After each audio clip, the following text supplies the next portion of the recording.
దిల్ రాజు సాధారణంగా డబ్బింగ్ సినిమాలకు దూరంగా ఉంటాడు.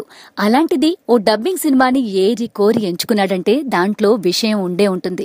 భాగ్యరాజ్ కన్నన్ దర్శకత్వం వహించిన తమిళ చిత్రం రెమోని తెలుగులో విడుదల చేస్తున్నాడు దిల్ రాజు. శివకార్తికేయన్ కథానాయకుడిగా నటించిన ఈ చిత్రంలో కీర్తి సురేష్ హీరోయిన్.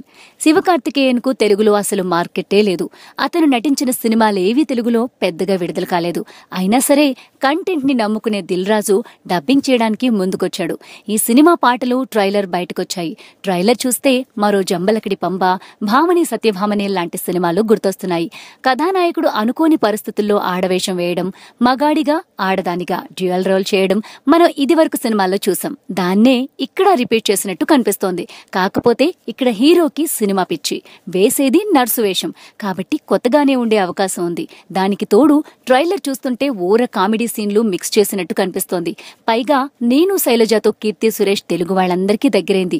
ఆమె పేరు వాడుకుని ప్రమోషన్లు చేసుకోవచ్చు. దానికి తోడు పీసీ శ్రీరామ్, అనిరుద్ లాంటి టెక్నీషియన్ల అండ ఈ సినిమాకి దక్కింది. తమిళంలో సూపర్ హిట్ టాక్ తెచ్చుకున్న రెమో తెలుగులో ఎలాంటి ఫలితాన్ని అందుకుంటుందో చూడాలి.